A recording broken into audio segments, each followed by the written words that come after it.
Hey everybody, welcome back to Vanta EDC. I know it's been a minute since I've done a video of any sort, so I apologize for that. Hopefully going to be getting some coming up shortly.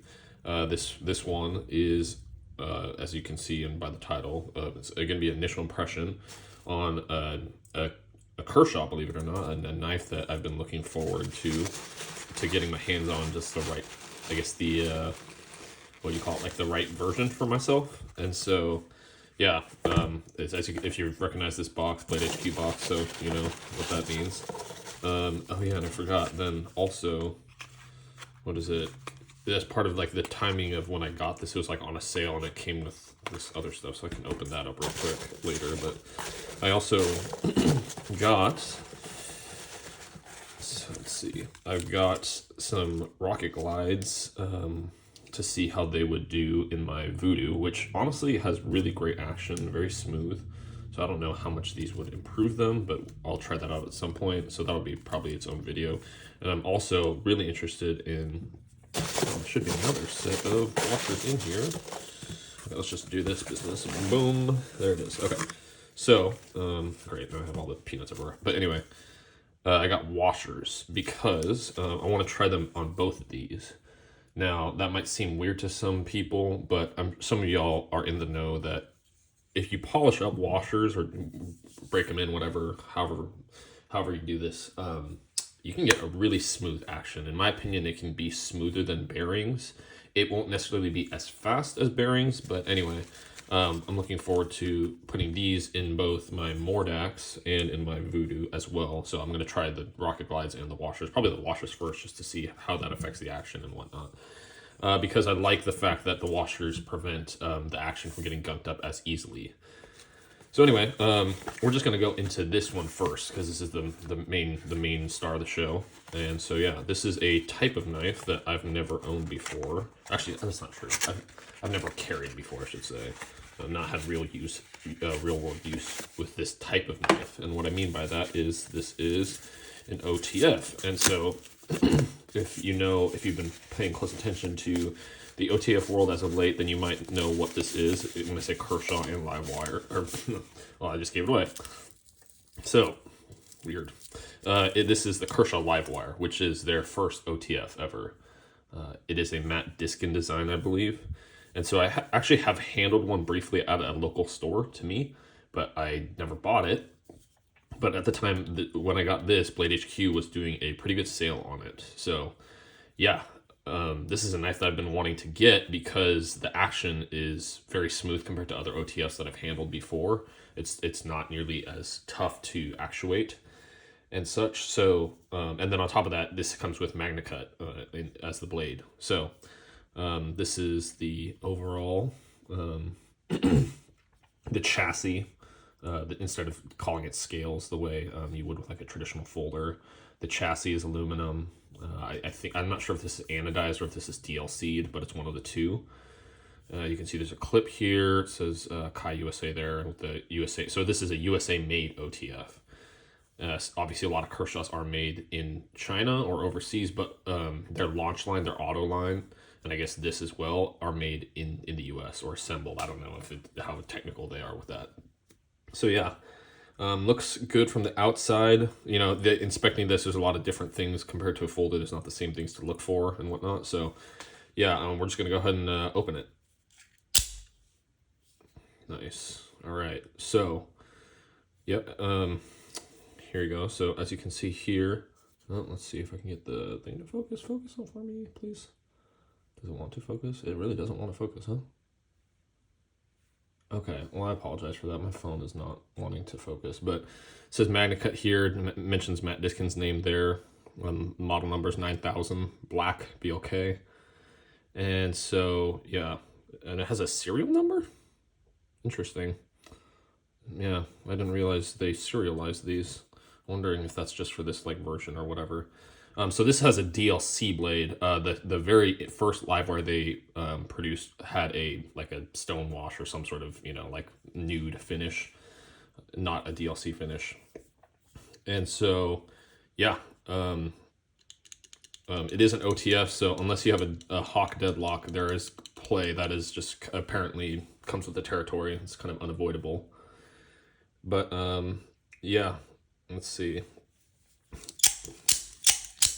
Yeah, so this is, I've handled a decent number of microtechs at a local shop, and I would say they're not nearly as easy to handle. Now this isn't like this still requires like a lot of intentionality to fire this, but it's very smooth. And then the I guess you could call it jimping, the ramping on the switch here is it's not too sharp. I find that microtech switches can be pretty sharp, like they don't really knock them down. So it's like yeah, it's just, it can be a little rough on the fingers. So yeah, this is nice and smooth. It does require force, but not like an inordinate amount of force like some microtech. And I mean, maybe this is partially just me not having a lot of experience with OTFs or microtechs in particular, but sometimes I would have to literally use both thumbs to try and deploy or close the blade. So yeah, looking at the ergos of this knife, it has a very interesting contour.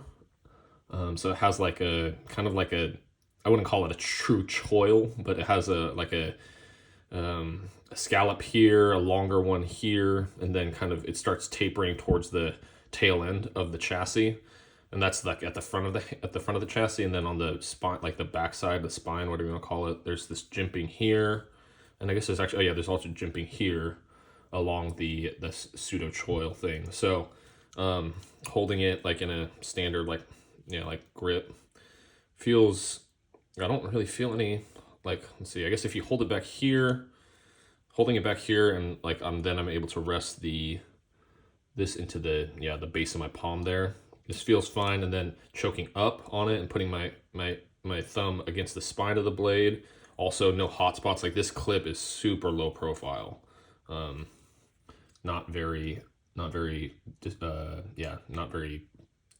obstructive or noticeable at all. Let me get these off. I feel like these are causing the camera to not want to focus. Sorry about this, guys. I didn't realize this would cause a problem with the camera. I assume that's what this is, but it could be wrong.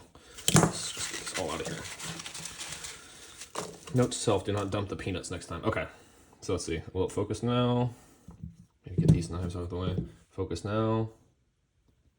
Wow. Phone really, come on, Apple, what you doing? All right, well, whatever. Yeah, so ergos, and it's got these subtle ridges here. Let me zoom in. Maybe that'll help. I zoomed in a lot, but all right. So let's see. Okay. So yeah, there's like texturing along these scalloped portions. There's a primary flat here, and then there's this like these larger milling lines on both sides here. So yeah, I don't think you get much added traction, because at least with these larger milling spots here, let me zoom out. I don't think you get much traction there because of where, at least if you're a righty, or even if you were lefty, I guess, fingers aren't generally landing on and like your palm even is not really landing on those spots heavily. But it's nice. It's not like a true rectangle. Like you can see let me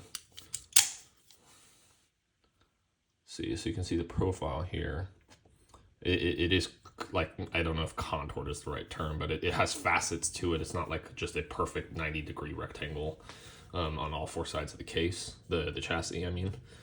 And then you have these little like grooves here. I don't know if it's just for lightening the overall weight, but you have these grooves here and here. Let's see what type of hardware we got here. This is a T8.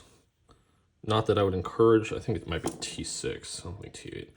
I would not encourage people generally. Like I have no interest in disassembling this for myself unless absolutely necessary, because OTFs are way more complicated than a folding knife. So yeah, I believe it's T6. Maybe, I assume it's not T7. T7 would be very odd. Yeah, okay. So yeah, it's a T6 hardware for the chassis. It's probably also for the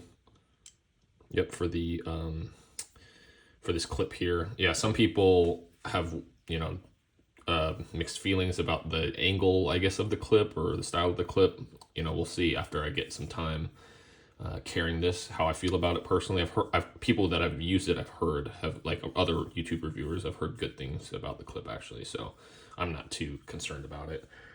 This version that I got, I mentioned it has the DLC blade, also has the black switch instead of like a, you know, like a nude silver, like a nude aluminum switch, I guess. Clip is black as well. Again, I don't know if this is DLC'd or if this is all just anodized aluminum. But yeah, it's essentially all black look except for like the different branding spots. So, you know, yeah, that is that. Let's go ahead and do a cut test with this. Let me grab some paper here. There's some paper. Now, I don't remember the blade stock thickness, but it is not thick. So, let's see. So this is my Mordax. Yeah, it's significantly, or at least it does have like a swedge all up here. So I guess the very top of the spine is not the thickest part of the blade. It does like it's like almost like a dagger shaped blade, kind of like spear pointy. Anyway, let's see how this slices. So this is MagnaCut. Yeah. Yeah. Oh, yeah, it feels very like pretty good edge from the factory there. I don't feel too much tearing in that. Maybe a little issue? No? Yeah. So seems like a pretty good factory edge. Let's look at the blade up more closely if it'll. Gosh, man, the camera really does not want to focus right now. What do I need to cover up for it to focus on the blade? Well, okay, unfortunately. So the edge bevel on the show side looks fairly even. I'm not seeing any major variation in that edge bevel. This one, yeah, looks fairly good. It seems like it's probably maybe like a 17-ish, 18-ish degrees per side edge. Yeah, who knows if I'll end up sharpening it, and I'll find out when I do sharpen it, if I do, what the factory edge is at. So yeah, keep in touch for that. I might have a long-term review of this depending on how much I like it. Because this is my first OTF that I'll ever have carried, you know, I think I'll hang on to it while just for that sake, if nothing else. I mean, I've heard very good things from other reviewers about this knife, so I don't anticipate just not enjoying it or not appreciating it for what it is. So yeah, this is the Kershaw Livewire. The only thing I wish was different, honestly, is just the blade shape, and it's not a huge thing by any means. This is not a terrible blade shape. But what is it? I had seen, I think it was on PVK, on their website. I think it was back in the summer at Blade Show. They had at least one version of the Livewire. It was an actual like a Matt Diskin custom Livewire that came from his shop, and it had a Wharncliffe shaped blade. And so I'd be like, I'm hoping that this model will get popular enough to where they do, because I've already seen that they've done a Tanto version with like a black wash on it. So I'm hoping that they'll do like a Wharncliffe, because if they do, and if I end up really liking this for, you know, like really liking this as an overall design, as an overall EDC, then I might, you know, could very well see myself selling this one and getting a Wharncliffe version, or, you know, maybe not even selling this, maybe keeping both. We'll see. But yeah, excited to be able to finally EDC an OTF, one with like, you know, good blade steel, very easy action, nothing too rough on the fingers to just, you know, obviously fidget around with and actually use. So yeah, feels like let's compare this here. So the chassis, I should say, it is longer than my Mordax. Yep, longer than the Voodoo here. So it's definitely like a full size chassis. So you can get, you know, ample grip. I have that much protruding outward and this much here. So yeah, I would anticipate doing at least a 1 month review on this. So stay tuned for that. Yeah, here's like this like a Flightanium pry bar. Sorry, this is just changing gears. I think these are the two things that came as part of like the sale promotional at the time. So this is like a blue, I think it's a titanium keychain type pry by Flightanium. Oh, it's like blurple almost. Yeah, I think. Can you tell? It's like a slight blurple. It's mostly blue, but a little little purple in it. So yeah, maybe I'll just keep that here on my workbench because I don't find myself using Prize super frequently. And then I'll probably end up giving this away to somebody. This is some sort of like a lockback style. Yeah, lockback. Which honestly I've never owned a lock, or if I have, it's been a very long time before I really collected knives. So what do they call it? The Cargo, the Kershaw Cargo. I doubt this is anything to write home about. It's D2, made in China. It's probably like some sort of like Grivery, you know, fiber reinforced nylon type scales.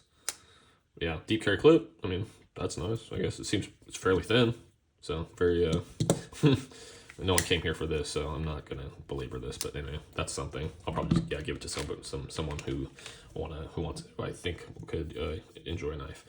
All right. Well, yeah. Thanks for taking the time. Yeah, I'm hoping to do more videos coming up. I've been distracted with my other hobbies lately. Been doing a lot more shooting and stuff. So yeah. Anyway, hope you've been having a good December so far, and yeah, good Christmas coming up. So anyway, take care. Bye.